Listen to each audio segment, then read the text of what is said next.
Good morning. I'm Nova Blake, and this is your complete political briefing for Tuesday, April 21st, 2026. Today, the United States Navy fires on and seizes an Iranian cargo ship. Vice President Vance heads to Pakistan for a critical second round of peace talks, and the ceasefire expires Wednesday evening, with a new round of bombing threats on the table. Let's get into it. Starting with the top stories from across the American political landscape.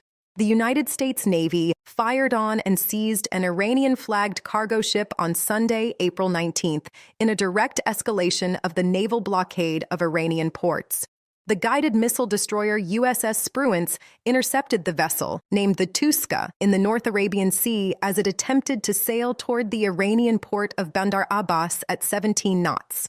United States Central Command released video footage of Marines descending from helicopters to board the 900-foot-long sanctioned vessel, which is now in American military custody, the first Iranian ship to be physically seized in the conflict. The two-week ceasefire between the United States and Iran is set to expire Wednesday evening, and President Trump said Monday it is highly unlikely he will extend it.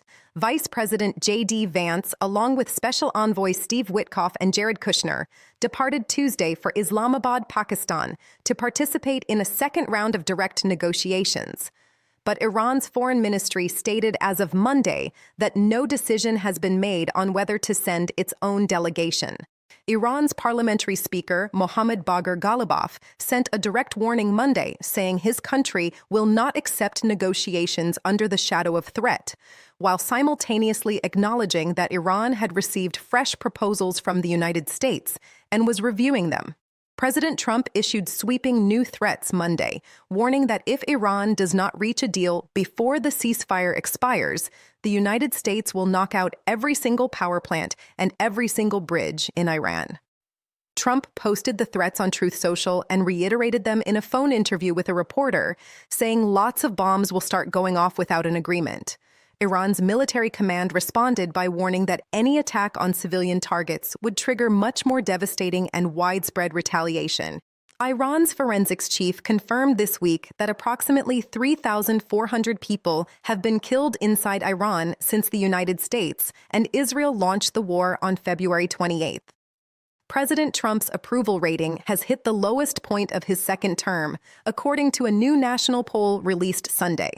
The survey, conducted between March 30th and April 13th with more than 32,000 adults, found 37% of Americans approve of Trump's performance as president, while 63% disapprove, with 50% strongly disapproving. Two-thirds of respondents disapproved of Trump's handling of the Iran war specifically, with only 33% approving of the conflict.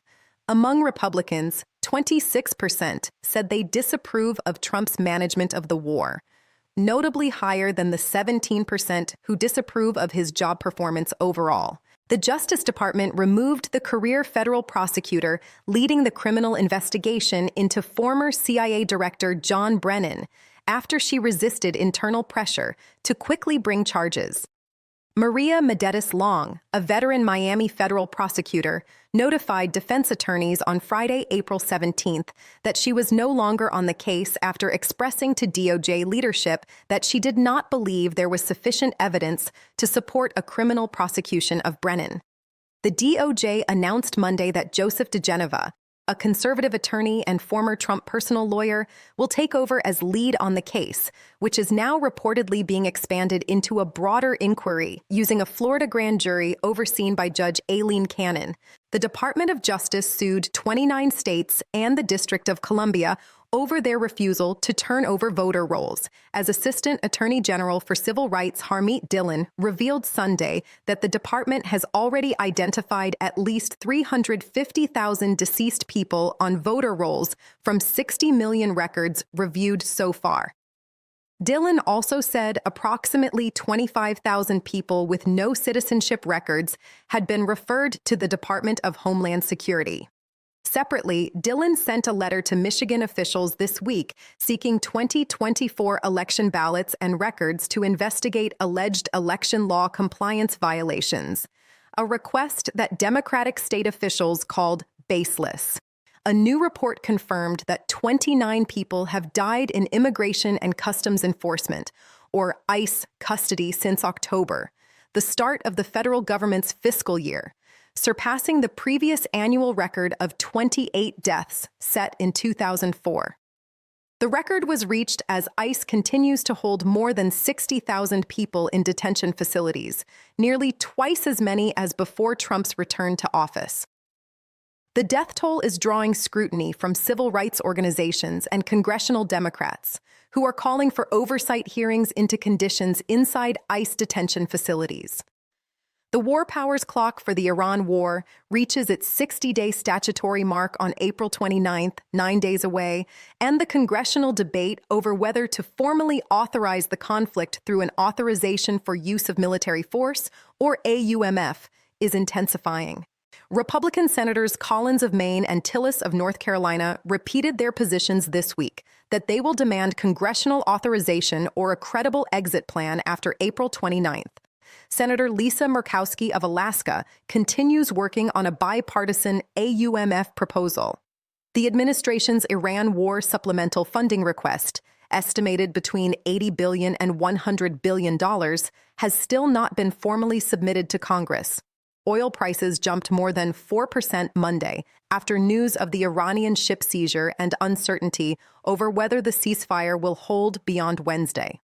The price reversal came after oil had crashed 10% last Friday, when Iran briefly announced the Strait of Hormuz was open. The whipsaw in markets reflects the extreme volatility tied to the conflict, which has disrupted approximately 13 million barrels of oil per day, according to energy analysts, the largest supply disruption in history. The International Energy Agency warned this week that Europe has approximately 6 weeks of jet fuel supplies remaining. The FISA Section 702 surveillance extension passed by Congress last week expires April 30th, and the Senate voted Monday to begin debate on a longer-term renewal. Senate Majority Leader John Thune has pushed for either an 18-month or 5-year extension of the Foreign Intelligence Surveillance Act's Section 702, which allows intelligence agencies to collect electronic communications of foreign nationals without a warrant. The Senate debate comes as the Iran war has dramatically elevated the national security stakes for allowing the surveillance authority to lapse. Both conservative privacy advocates and progressive Democrats remain opposed to any extension that does not include stronger warrant requirements for reviewing Americans' data. Now turning to Washington and the latest actions from the current administration. Here are 10 significant developments from the administration this week. The Trump administration confirmed Monday that Vice President J.D. Vance, along with senior envoys Steve Witkoff and Jared Kushner, departed Tuesday for Islamabad, Pakistan, to lead a second round of direct peace talks with Iran. The administration characterized the talks as critical ahead of the Wednesday ceasefire expiration deadline. Iran had not officially confirmed its participation as of Monday evening, though Pakistani officials had erected security perimeters around the negotiating venue in Islamabad in preparation for delegations' arrival. Trump stated publicly that a deal under his leadership would be far better than the 2015 Obama-era Iran nuclear deal, known as the Joint Comprehensive Plan of Action. President Trump imposed new ultimatum conditions on Iran Monday, threatening the destruction of every power plant and every bridge in Iran if no agreement is reached before the ceasefire expires Wednesday evening. Trump made the threats in both a Truth Social post and a live phone interview with reporters. Iran's Supreme National Security Council called the blockade a ceasefire violation and warned that any attack on civilian infrastructure would be met with devastating and widespread retaliation. The ceasefire was originally scheduled to expire Tuesday evening, but Trump extended it to Wednesday evening, while declaring an extension beyond that point highly unlikely. The United States Navy physically seized the Iranian-flagged cargo ship Touska on Sunday, April 19th, firing into its engine room after the vessel attempted to bypass the American naval blockade in the North Arabian Sea. United States Central Command confirmed the action, saying the ship received repeated warnings before force was used. Iran's military vowed retaliation for the seizure.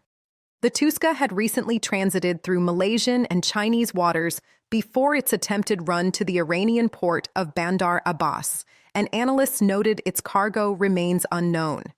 The seizure represents the first physical capture of an Iranian vessel since the blockade began on April 13th. The Justice Department this week replaced the lead prosecutor on the criminal investigation into former CIA Director John Brennan, tapping Joseph diGenova, a conservative attorney who previously served as Trump's personal legal representative, to lead what the administration is now describing as a sprawling inquiry into alleged misconduct tied to the origins of the 2016 Russia investigation. The investigation is being conducted using a Florida grand jury, overseen by Judge Aileen Cannon. The career prosecutor previously leading the case was removed after expressing doubt that sufficient evidence existed to file charges. No charges against Brennan have been filed as of Monday, April 20th. The DOJ's Civil Rights Division, led by Assistant Attorney General Harmeet Dillon, has filed lawsuits against 29 states and the District of Columbia for refusing to turn over voter rolls for federal review. The suits are part of the Trump administration's nationwide effort to verify voter roll compliance with the National Voter Registration Act and Help America Vote Act. Dillon separately sent a letter to Michigan officials requesting 2024 election ballots and records as part of an election law compliance review. Michigan's Democratic Secretary of State called the request legally baseless. Federal courts have already ruled against the administration in several of these voter roll cases. The administration's Iran war supplemental funding request, which defense officials estimate at between $80 billion and $100 billion, is expected to be formally transmitted to Congress in the coming days. Congressional leaders have privately signaled the request will be tied to a formal AUMF vote as the war power's 60-day deadline on April 29th approaches. Trump told reporters Monday he does not feel obligated to finish the war within 6 weeks, walking back earlier public predictions. The administration simultaneously projected confidence that the naval blockade is, in Trump's words, absolutely destroying Iran's economy. Treasury Secretary Scott Bessent confirmed this week that the administration's secondary sanctions campaign against countries and companies doing business with Iran remains in full force, with additional warnings expected to be issued to financial institutions in Asia and the Middle East. Bessent also separately indicated that he expects the Iran situation to resolve in a way that allows gas prices to drop to approximately $3 per gallon between June and September, potentially providing political relief for Republicans ahead of the midterm elections. American gas prices currently average approximately $4.11 per gallon nationally, according to the American Automobile Association. The nomination of Erica Schwartz to serve as director of the Centers for Disease Control and Prevention, or CDC, is advancing toward a Senate confirmation hearing.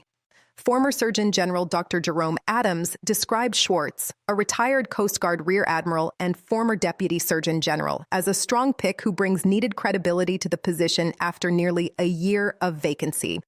Schwartz's confirmation comes as the CDC continues to manage the nation's measles outbreak, which health officials have called the worst in a generation. The administration's psychedelic executive order, signed Saturday by President Trump, takes its first concrete steps this week as the Food and Drug Administration prepares to issue national priority review vouchers for 3 specific psychedelic compounds. FDA Commissioner Marty Makary confirmed the vouchers would be issued this week and could cut approval timelines from months to weeks for drugs deemed to align with national health priorities. The order allocated $50 million for federal-state matching research investments and directed the DEA to establish clearer pathways for seriously ill patients to access investigational psychedelic therapies under the Right to Try Act.